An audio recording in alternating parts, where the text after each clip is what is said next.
8 декабря. Пирамида.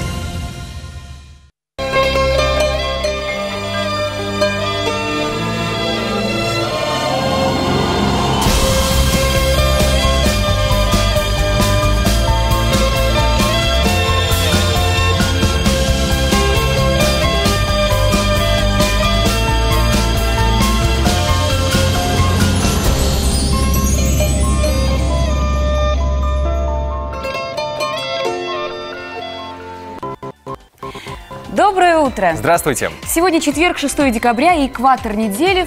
Мы встречаем вместе с вами. Это Влад Портнов и Светлана Звонарева. Сегодня свой день рождения отмечает микроволновая печь. Ей лет, кстати, уже немало – 71 год. В 1947 году была выпущена первая микроволновка, которая предназначалась для размораживания пищи в армии США. Высотой она была около 175 сантиметров и весила 340 килограммов. Вот что еще интересного вы узнаете из нашей сегодняшней программы.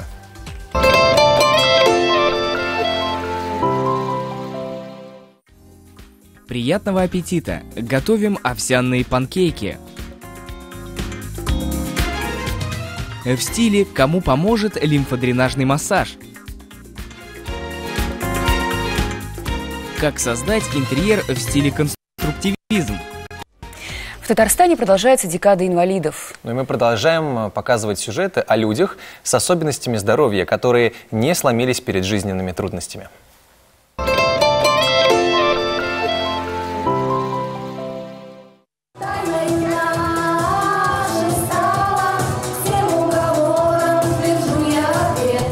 Свою жизнь. Эти слова говорят о многом. Можно сказать, что это девиз и цель наших героев. Они научились радоваться и наслаждаться жизнью, несмотря ни на что. Миляуша Царипова рассказала нам, что много лет назад в ее жизни произошла трагедия, приковавшая ее к инвалидному креслу. Изменилось все, но мечты остались. В то время у меня тяжелые времена были, и вот получилось так, меня позвали в декады инвалидов. Ну, там было скромненько кафе, там, первый, второй нам винегрет дали. И в это время счастливым мне никого не было. Почему? Потому что я 5 лет сидела дома, я занималась, я все-таки думала, на ноги встану, и я в коляске себя не принимала. Благодаря этому мероприятию пошла и там думала, как хорошо было бы вот это мероприятие организовать самой. Через 15 лет мечта осуществилась. Чулпан и Миляуша открыли некоммерческую общественную организацию «Без барьеров» и решили проводить такие встречи регулярно. Все приглашенные достойны уважения и восхищения. Юлия, студентка 4-го курса Поволжской государственной академии физической культуры, спорта и туризма, организовала волейбольную команду. Семья Раковых тоже активная и спортивная. Людмила играет в волейбол, а супруг защищает честь республики в баскетбольной команде «Крылья Барса». Мы занимаем, последний турнир, заняли 2-е место на чемпионате Европы. Планируем сборы провести и планируем уже на следующий год побороться за 1-е место в чемпионате России.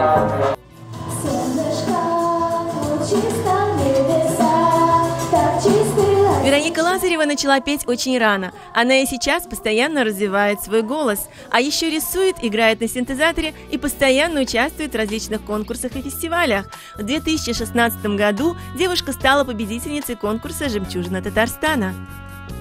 Девушкам скучать, страдать или обижаться на жизнь некогда. План мероприятий у Чулпана Милюши расписан на год вперед. Я еще хочу 23 февраля еще организовать именно для парней, потому что парни у нас себя принимают очень тяжело в коляске. Женщины все-таки принимают полегче, а мужчины потяжелее принимают. Именно для них организовать хочу. Потом 8 марта тоже мастер-классы, визажистов хочу позвать, такие мероприятия тоже. А летом уже мы хотим с подружкой форум организовать. Форум это уже в палатках, это все на неделю уже там с удобствами, конечно, хочу это. Вот такое мероприятие, такой план работы у нас на год. А еще очень важна для людей с ограниченными возможностями здоровья, но безграничным жизненным потенциалом поддержка близких и родных. Миляуша рассказала нам, что все, что она делает для дочери, чтобы она гордилась и восхищалась своей мамой.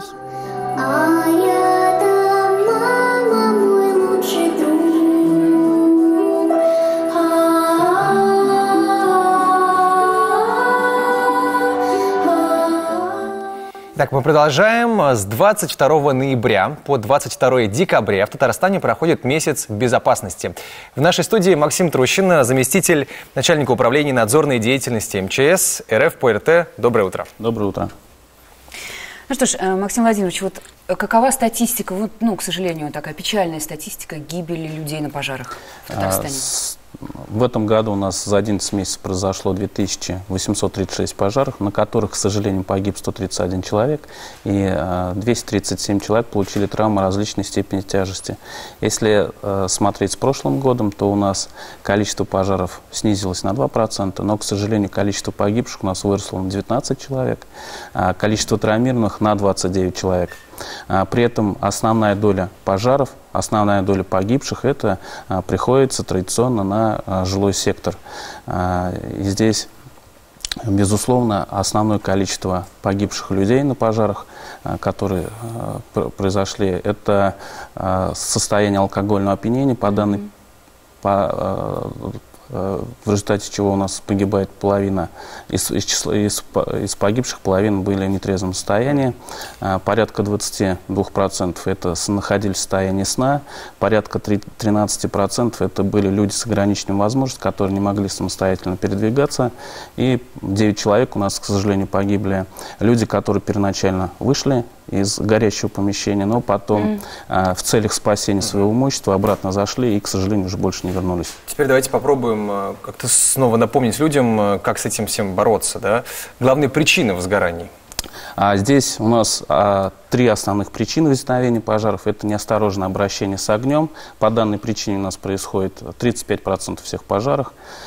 Значит, следующей причиной, наиболее распространенной, является это нарушение правил устройства эксплуатации электрооборудования, 31% пожаров, и нарушение правил устройства эксплуатации печного оборудования. По данной причине происходит 20% всех пожаров. Это частный сектор, конечно же. Да, безусловно, у нас наибольшее количество погибших, то есть половина погибших, это все частный сектор. 31 человек погиб в квартирах, 10 человек погибли у нас в банях, сараях, и 10 также человек погибли в садовых, дачных товариществах, садовых домиках. Может ли быть какая-то профилактика таких возгораний? Профилактика очень простая, то есть, во-первых, почему от неосторожного обращения с огнем происходят пожары и погибают люди, здесь все очень банально. Многие, кто курит, к сожалению, курят в помещениях, значит, непотушенная сигарета или, значит, брошенная сигарета в мусор, либо засыпают, особенно когда в пьяном состоянии или когда принимают определенные медикаменты, засыпают сигареты в постели, и, к сожалению, вот эти факторы приводят к трагическим последствиям, и люди просто-напросто, может произойти небольшой буквально пожар, там площадью 0,5 квадратных метров, то есть, грубо говоря, сгореть просто обычное одеяло может быть, и люди задыхаются, особенно это все происходит ночью, и вот, как я повторяюсь, уже в состоянии сна люди просто задыхаются, вроде небольшое загорание, а человек к прибытию пожарных... Что делать, если мы обнаружили, что вот, например, в соседней квартире пожар? Что можно делать и что ни в коем случае нельзя? Нет, не то, что соседний, в своей квартире, просто вот произошло возгорание. Если у нас произошло возгорание в квартире и есть возможность выйти, то есть не заблокировано дымом или огнем, то необходимо, если это произошло... Самую сложную ситуацию вот возьмем. Ну, давайте, если, значит, произошло в комнате и можно покинуть помещение, то, соответственно, надо данное помещение закрыть дверью и выйти на улицу, при этом входную дверь не закрывать, позвонить по телефону в пожарную охрану 112, значит, вызвать, набрать, сказать обязательно адрес точный и встречать подразделение пожарной охраны. Если вдруг вы остались заблокированы, то есть пожар произошел у вас в коридоре, нет возможности покинуть помещение, то обязательно закрыть ту комнату, в которой вы остались, уплотнить щели всевозможными тряпками для того, чтобы дым не мог проникнуть в ваше помещение, выйти на балкон, либо кричать, значит, о помощи, если нет, опять-таки, телефона. Но ни в коем случае не прыгать в окно, если ваша квартира расположена на высоком этаже. Потому что, к сожалению, имеют такие случаи, когда люди выпрыгивают и также погибают либо увечья получают, несовместимые с жизнью. Но еще одна тема, еще одна причина возгораний, мы предполагаем, в предновогодние дни, это очень актуально, пиротехника. Что здесь, как здесь ситуация обстоит? По пиротехнике здесь необходимо, во-первых, если вы все-таки решили приобрести пиротехнику и свой Новый год украсить вот этим вот зрелищным мероприятием, то необходимо в первую очередь пиротехнические изделия покупать только в специализированных магазинах. Второе – это ознакомиться с инструкцией по использованию и применению пиротехнического изделия. Ни в коем случае не использовать пиротехнические изделия в помещениях, в закрытых, замкнутых помещениях или на территории какого-либо объекта. Здесь будут действовать у нас ограничения с 20 декабря по 10 января. В части применения пиротехнических изделий, то есть не ближе 50 метров от любого жилого или муниципального здания, сооружения. 500 метров это уже от промышленных объектов, автозаправочных станций, то есть взрывопожароопасных объектов. Но заранее нужно определиться, куда все-таки вы пойдете запускать данное пиротехническое изделие. И помните о своей безопасности. Спасибо большое, что напомнили эти прописные истины. Надеемся, что эти новогодние праздники пройдут у всех без проблем. Небольшая реклама, и мы продолжим.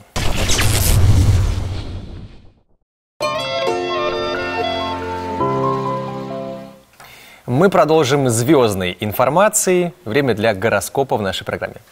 Итак, овны, чтобы не столкнуться с нерешаемыми проблемами, начинайте сегодня только всецело продуманные и тщательно спланированные дела. Не будьте слишком требовательны к себе и близким. Тельцы, спокойный день, время для семейных посиделок и философских размышлений. Занятия, требующие физических усилий, вряд ли принесут хорошие результаты. Не перегружайтесь. Близнецы, не планируйте на четверг деловых встреч и романтических свиданий. Вам будет непросто найти взаимопонимание с людьми. Остерегайтесь попасться на удочку лести. Раки, у вас, вероятно, интересные встречи. Полезно общение в неформальной обстановке. Сегодня делайте только то, что хочется. Отличный день для покупок, даже спонтанных. Лев, если вы находитесь с кем-то в ссоре, сегодня самое время попытаться помириться. Не расходуйте энергию на споры и ругань. Найдите час побыть наедине с собой. Девы, не беритесь сегодня за сложные дела и задачи, требующие концентрации и внимания. Сохраняйте эмоциональное равновесие, не вступайте в споры. Ну а вторая половина гороскопа в конце программы. Ну а мы продолжим нашей традиционной рубрикой о детях.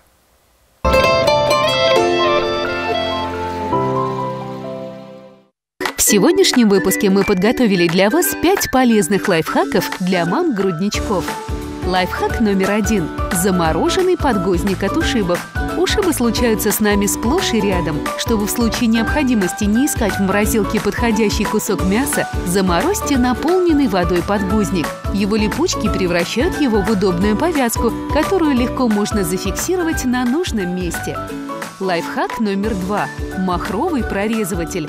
Возьмите кусочек махровой ткани, опустите в чашку с остывшим ромашковым чаем, оберните этим лоскутком палец и потрите припухшие десны малыша, у которого режутся зубы. Ромашка успокоит воспаление ткани десен, а шершавая ткань облегчит боль. Лайфхак номер 3. Органайзеры для дома. Вам знакома ситуация, когда вы по всей квартире разыскиваете влажные салфетки, запасную соску или погремушку? Решить эту проблему помогут мини-органайзеры, которые можно расставить по всему дому. Лайфхак номер 4. Чехол для цветка. Когда ваш ребенок начинает активно ползать и вставать у опоры, домашние растения автоматически попадают в зону риска. Чтобы вы были спокойны за малыша и за любимый фикус, предлагаем сделать вот такой удобный чехол-защиту на резинке. Лайфхак номер 5. Пальчиковый массаж. Каждое кормление или просто время, когда малыш у вас на руках, можно использовать для того, чтобы сделать пальчиковый массаж. Нежными круговыми движениями прорабатывайте каждый пальчик, двигаясь от большого к мизинцу. Доказано, что такой массаж стимулирует речевое и общее развитие ребенка. Спасибо за просмотр. До встречи в новых выпусках. Знаете ли вы, что храп не только малоприятное, но и опасное состояние. Он затрудняет вентиляцию легких, создавая нехватку кислорода в крови. Это мешает выспаться, провоцирует заболевания сердечно-сосудистой и нервной системы. Да, и не только обладателю храпа. Ну и всем вокруг, конечно. Ну и всем вокруг. Что же делать, чтобы не храпеть? Например, похудеть. При лишнем весе жир, откладываясь на шею, сдавливает мягкие ткани глотки и уменьшает ее просвет. При снижении же веса дыхание во сне становится более ровным и тихим. Наша программа продолжается рубрикой, в которой благодаря простым советам вы сможете всегда пребывать в отличной физической форме.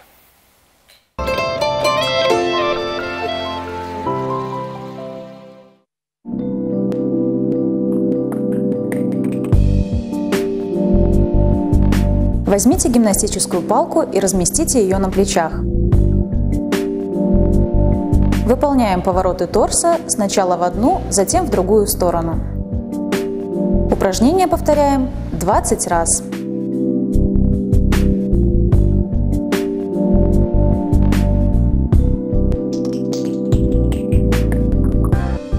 Слегка наклонитесь вперед и локтем правой руки старайтесь коснуться колена левой ноги, не выпуская гимнастической палки из рук. Спину держите ровно. Вернитесь в исходное положение и повторите упражнение с другой стороны. Выполняем по 10 повторов на каждую сторону.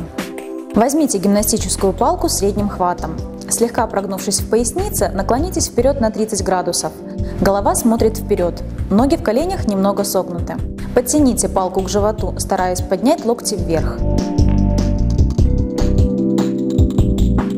Выполняем 12-15 повторений.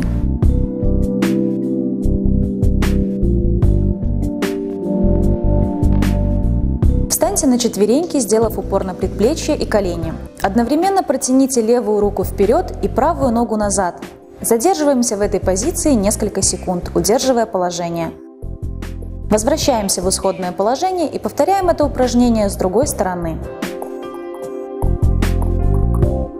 Делаем по 10 повторов на каждую сторону.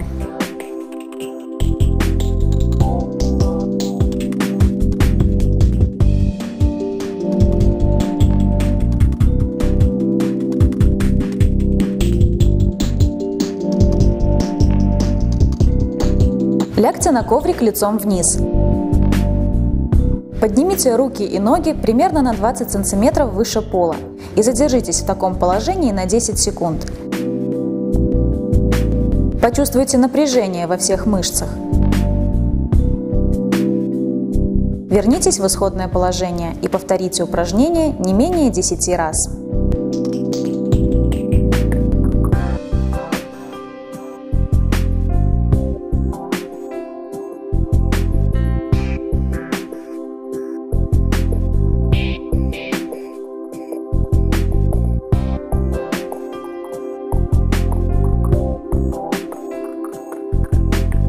Занимайтесь с нами, будьте в форме. Ну а сейчас приятная часть нашей программы «Розыгрыш». В студии уже появилась Гульнара Махмутова. Приз для самого быстрого, удачливого игрока тоже есть. Гульнара, тебе слово. Доброе утро, друзья! Вот этот свежайший, вкуснейший и очень полезный набор кисломолочной продукции серии «Кокобо» от Департамента продовольствия и социального питания Казани достанется тому, кто знает, внимание, имя царицы Древнего Египта, секреты красоты которой заключались в принятии молочных ванн. Ну, а пока вы думаете, звоните по телефону прямого эфира 570 50 75. Посмотрим сюжет с очередным рецептом.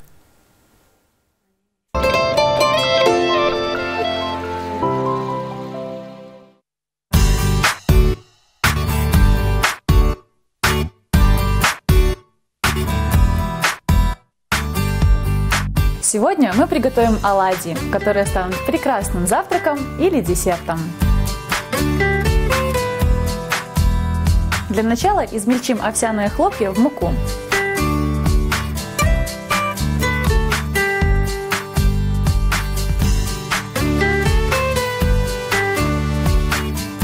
Добавляем протеин и чайную ложку разрыхлителя. Нам понадобится 2 яичных белка и 1 цельное яйцо.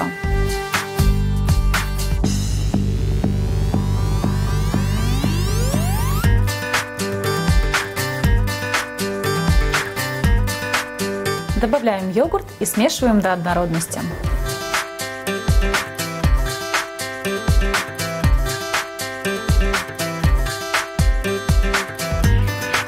Тесто готово. Осталось только пожарить наши оладушки.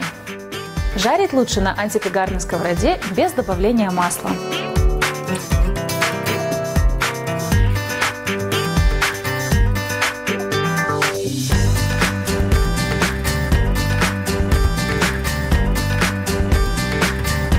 Наши оладушки готовы. Украсим их фруктами и шоколадом.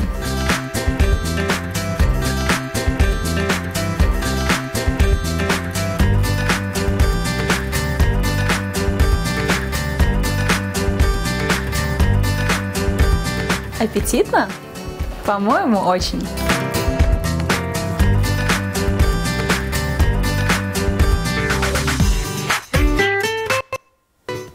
Итак, мы возвращаемся, чтобы услышать правильный ответ на вопрос имя царицы Древнего Египта, которая любила принимать молочные ванны.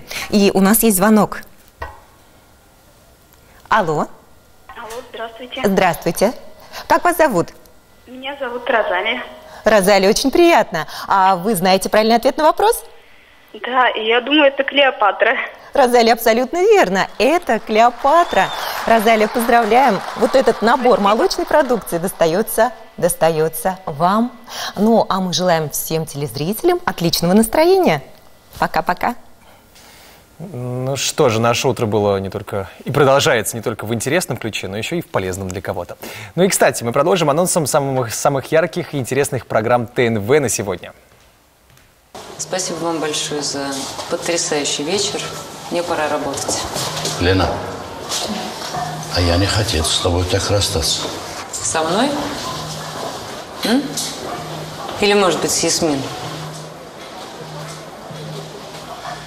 Лена понимает, что Ибрагим провел ночь не с ней, а с Ясмин, о которой он до сих пор думает. Они ссорятся. Архан ругается с посетителем, который заигрывает с Ксюшей.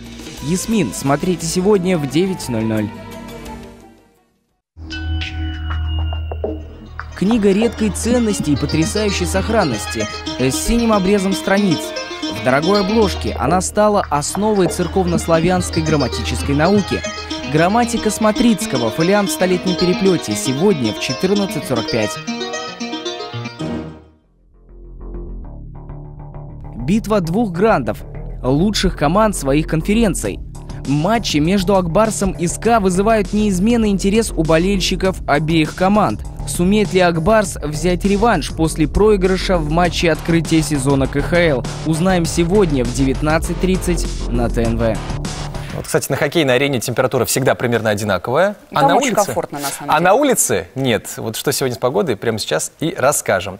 Температура днем около 6 градусов со знаком. Ну, минус. Минус. Я хотел просто создать искусственную интригу, да. Облачно и без осадков. Да, ночью до -8 опустится, незначительно. Надеемся, что сегодня на улице вы оденетесь по погоде, будете чувствовать себя замечательно и комфортно. Так, ну и еще один важный момент, еще один розыгрыш. Мы сегодня просто полны сюрпризов и приятных подарков. Итак, сейчас наступит время для розыгрыша пригласительных в Корстон на группу «Винтаж» и Анну Плетневу. 8 декабря. Итак, Корстон. вопрос, внимание. Сколько детей воспитывает Анна Плетнева? Да, вот эта хрупкая, красивая девушка, многодетная мама, к тому же. Ну, хорошо, ладно. Пускай будем считать, что это многодетная. Многодетная мама. 570-50-75. Сколько детей? Узнавайте, дозванивайтесь и отвечайте. После рекламы мы узнаем правильный ответ. Как работает реальная экономика? На ТНВ по понедельникам в 22:10. Продолжаем. Сейчас мы осчастливим кого-то. Потому что 8 декабря концерт в Корстоне, концерт группы «Винтаж», Анна Плетнева. С радостью на нее посмотрит тот, кто правильно ответит на наш вопрос. Доброе утро, как вас зовут? Добрый день, меня зовут Руфина. Руфина, здравствуйте. Да, Руфина, вы знакомы с творчеством Анны Плетневой? Да, конечно. Вот я думаю, да, вам будет вдвойне приятнее, скажем так, получить этот билет с условиями, если вы правильно ответите на вопрос. Их даже два. Их 2 билета. Сколько детей у солистки группы «Винтаж» Анны Плетневой? Если не ошибаюсь, то 3. 3? Ну, то есть она вот так вот молодо выглядит? Вы не ошибаетесь, да, она на удивление очень хорошо выглядит. Действительно, у нее 3 детей, 2 девочки и сын. Молодая, стройная мама 3 детей. А мы есть вас поздравляем. На кого равняться. Да, поздравляем вас, Руфина. Желаем хорошо провести вечер. Удовольствие от концерта. Да, сейчас мы продолжим рубрикой, в которой мы даем советы о преображении интерьера.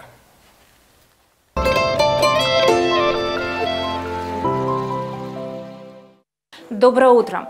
Для оформления стиля конструктивизм нужны четкие геометрические формы, а внести нотку элегантности поможет хрусталь в стиле арт-деко. Смотрите! Чтобы создать гостиную в стиле конструктивизм, необходимо обеспечить естественное освещение в комнате, добавить сдержанный декор, используя светлые нейтральные оттенки и, конечно, четкие геометрические линии. Данный интерьер не стоил таких больших затрат по материалам. В основном мы небольшой акцент, конечно, делали на то, что если по ценникам рассматривать, то багеты у нас ушли по цене достаточно хорошо. А как раз таки стены мы взяли в таком среднем чеке, чтобы в дальнейшем можно было и не жалко было просто переделать. То есть изменить и цветовую гамму, то есть этих стен. Дальше, если мы здесь посмотрим, то основной акцент можно сделать на кирпичную стену. В кухне преобладает современная техника. Также предусмотрен островок, в который в нужный момент может послужить обеденным столом, а журнальный столик превратится в место отдыха. Данное помещение уже получилось более акцентное и сочное, в отличие от предыдущей большой комнаты. Здесь у нас за основу берутся ромбы, то есть это и положило начало данной комнате. От него уже пошел весь текстиль. Если мы посмотрим, можно увидеть о том, что здесь очень легко можно трансформировать именно саму комнату за счет цвета. Мы также взяли нейтральные стены, но за счет декора можно все обыгрывать. Для уюта мы добавили бра с хрусталем, и для увеличения самой площади визуальной мы взяли шкаф-купе с зеркалами, полностью в полный рост. В ванной комнате изящно решена проблема хранения. В мебели и сантехнике также прослеживаются четкие геометрические формы. Дополнительно их можно подчеркнуть за счет использования одного основного цвета. Меня устраивает вот этот белый фон, он успокаивает, он никогда не надоедает, и он как раз-таки, как для творческого человека, является белым полотном, где можно творить и каждый раз что-то трансформировать. Нам очень нравится, очень комфортно.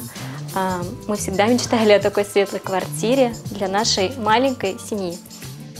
Конструктивизм – это строгая геометрия, четкое цветовое деление и практичность. Поэтому выбор такого стиля делают молодые и активные люди, где внешняя сдержанность раскрывает богатство внутреннего мира владельца квартиры. От красоты интерьера, окружающей среды перейдем к нашей красоте и здоровью. Час водных процедур заменяет спортивное занятие. Вот кому-то эта информация очень приятной покажется. В исследовании приняли участие 10 мужчин, ведущих сидячий образ жизни, страдающих от лишнего веса. Часть из них час сидела в ванне с температурой воды 39 градусов, а часть просто отдыхала при комнатной температуре. До начала эксперимента, сразу после его окончания и 2 часа спустя у участников брали кровь. Ученые обращали внимание на уровень глюкозы и инсулина в ней, а также на показатели уровня воспаления. Кроме того, на протяжении исследования у участников каждые 15 минут измеряли частоту сердцебиения, давления и температуру тела. Анализируя результаты исследований, ученые поняли, что горячие ванны вполне могут стать эффективной альтернативой физическим упражнениям для людей, которые по каким-то причинам не могут ими заниматься. Как приятно. Посидел час в ванной и красавчик. Кстати, сейчас у нас тоже будет альтернатива спорту – лимфодренажный массаж.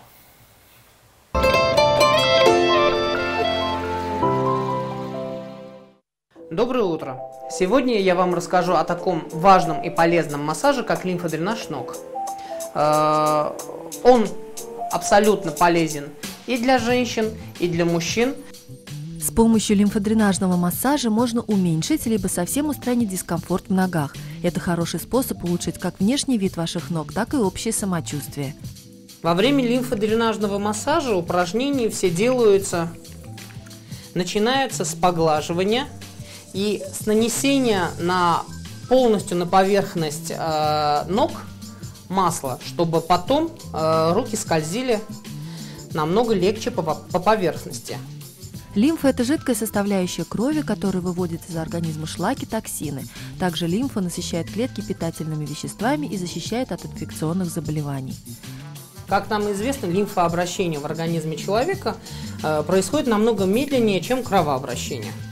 И многие токсины, многие вредные вещества, они накапливаются в наших клетках, в лимфе. Вот с помощью лимфодренажного массажа все это и выводится из организма, естественно, улучшая лимфопотоки в организме.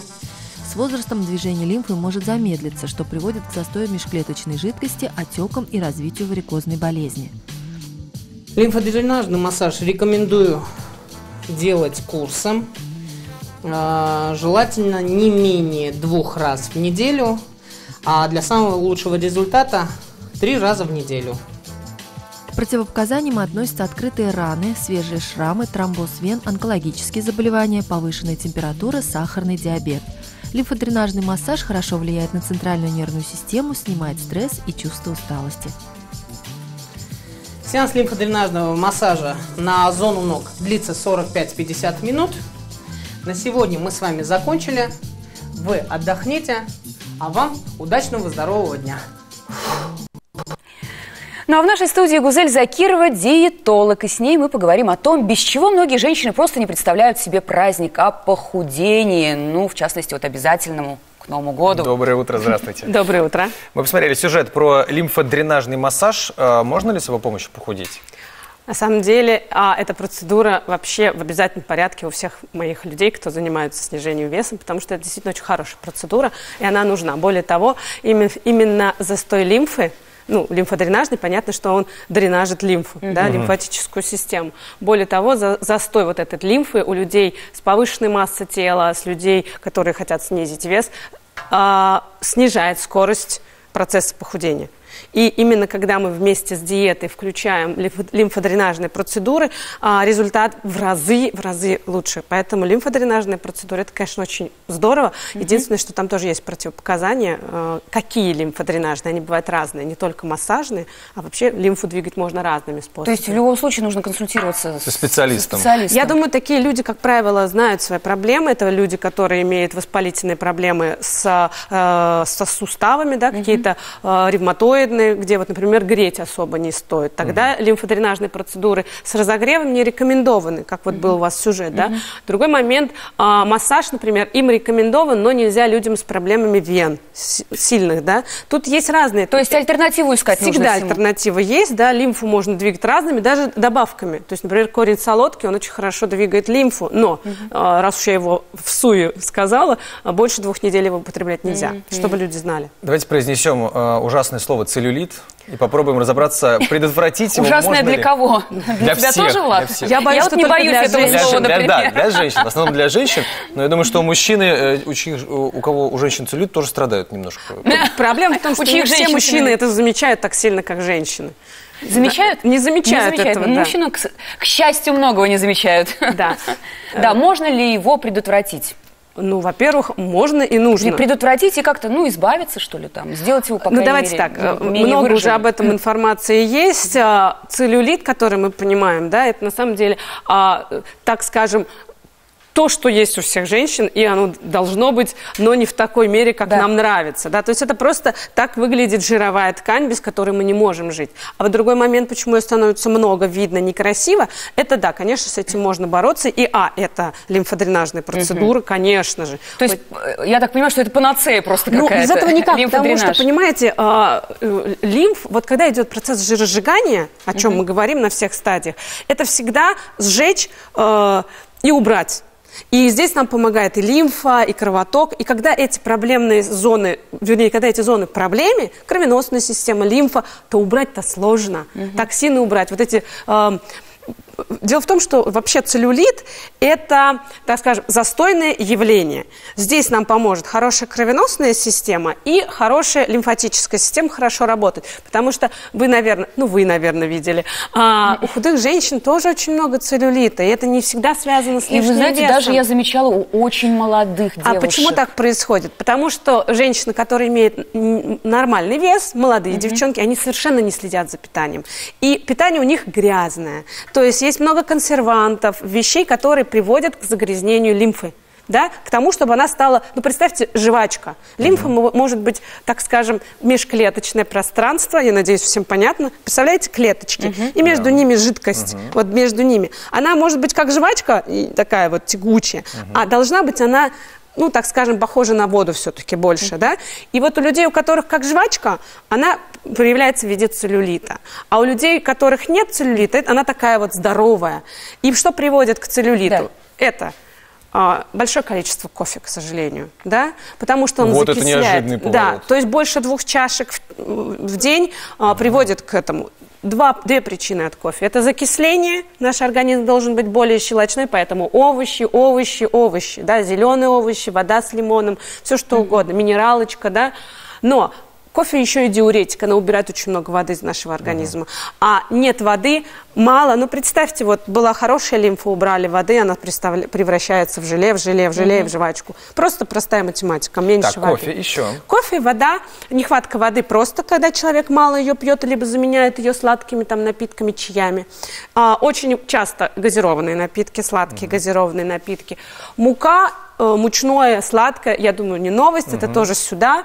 И огромное количество консервантов, полуфабрикатов и каких-то некачественных продуктов, которые содержат химические нездоровые в составе компоненты. Это все приводит к тому, что это все сохраняется, складируется в нашем межклеточном пространстве. Ну и как в итоге мы видим не очень красивые ноги, которые нам не нравятся. Вот очень типичная история для девушек, когда остался месяц до Нового года, да, и мы хотим срочно похудеть, чтобы влезть в самое красивое платье. Ну, не мы, да, вы.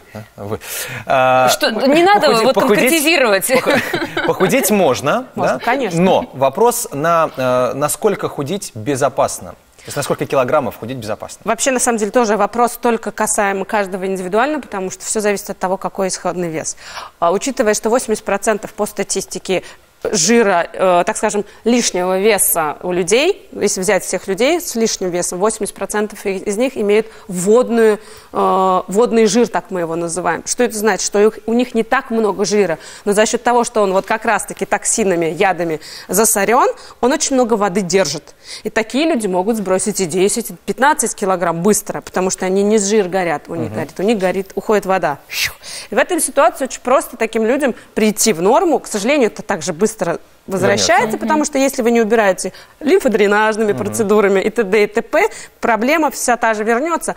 Здесь очень просто это можно сделать, просто убрав углеводы, сахара на 2 недели. Диета, скажем. Да, диета, это все сольется. Углеводы очень держат воду. Углеводы прекрасно держат воду. Вот. В другой момент, если девушка уже давно следит за собой, она занимается, и у нее есть жировая прослойка, но она именно жировая, то здесь, конечно, говорить о 10-15 килограммах нет смысла, и здесь победой будет 3-3,5 килограмм. Зато, если это сгорит, то это уже... Сгорит навсегда. Нет. Если не следить за этим, то вернется, а если следить, то можно... Да, конечно. Просто вы должны понимать разницу. Водный вот этот лишний вес, он возвращается вот так на 2 дня, через 2 дня. Видели бодибилдеров, которые сливают воду? Да. Вот то же самое. На утро мы этих людей не узнаем. Ну и в завершении еще один важный момент. При похудении может возникнуть обвисание кожи. Как этого избежать? При сильном похудении. Да, хороший вот момент. На самом деле есть у меня люди, которые по 15-20 килограмм сбрасывали, при этом обвисания не было. Но есть люди, которые страдают. Все из-за того, что мы делаем это быстро. Если мы делаем это все постепенно, осознанно, у этого всегда есть 2 плюса. Первое, это кожа успевает собраться. Слава богу, в нашем организме все восстанавливаем, все. Раз уж нервы у нас восстанавливаются, так уж ладно. Все-таки восстанавливаются? Ой, как вы меня порадовали. Не переживайте. Вот. Второй момент, человек и привычки приобретает другие. Значит, и раздуть его медленнее, да, может обратно. Поэтому просто набраться терпения и очень хорошая мотивация такого модного слова. Спасибо большое за полезные советы. Да, очень было интересно все это послушать. Это примем к сведению и кофе больше пить не будем. Прямо сейчас афиша событий. Что интересного в Казани сегодня?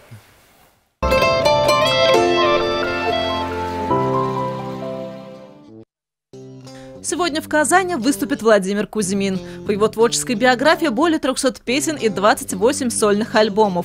Его композиции до сих пор звучат актуально и завоевывают сердца новых поклонников. Услышать старые добрые хиты Симона, 5 минут от дома, твоего «Сибирские морозы» и новые песни смогут те, кто придет на концерт корифеи рок-сцены. Молодой офицер и азартный игрок Герман случайно узнает о том, что старая графиня Анна Федотовна Томская владеет удивительной тайной. Она может назвать 3 карты, которые сулят непременный выигрыш. Сюжет знаменитой повести Пушкина известен многим, как и тот факт, что прототипом старой графини стала княгиня Наталья Голицына. Секрет карт ей когда-то раскрыл сам граф Сен-Жермен.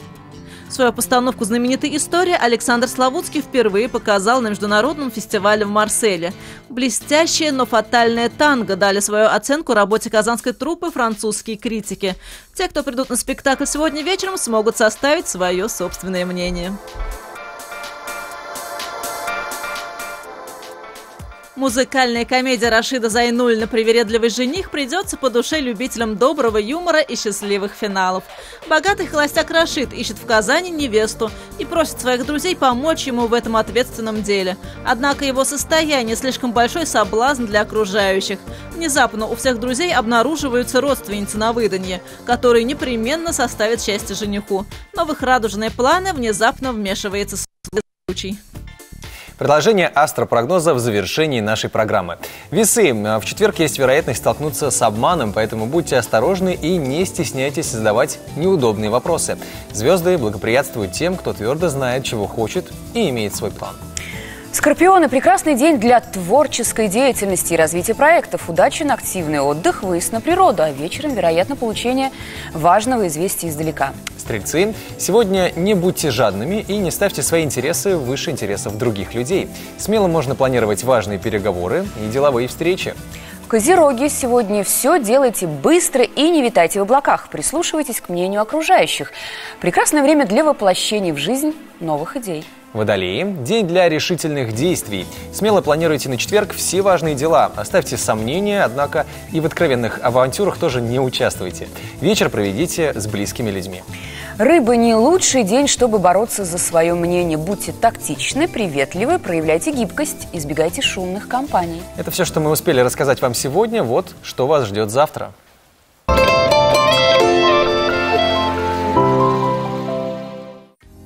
Приятного аппетита! Готовим запеченный картофель с начинками.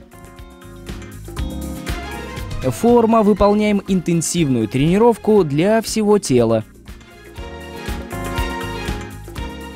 В стиле секреты яркого макияжа. Это и многое другое видите завтра на ТНВ в 8:10. Ну а этот день вместе с вами начинали Светлана Звонарева.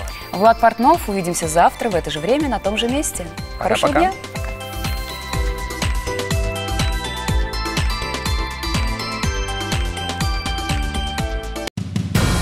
Волга-радиусы при поддержке телеканалов «Татарстан. Новый век», ТНВ «Планета», телеканала «Майдан» представляют самое долгожданное музыкальное событие уходящего года. 6-ю церемонию вручения национальной музыкальной премии «Алтын Йолдыз». Мы вместе зажигаем звезды. 8 декабря. Пирамида.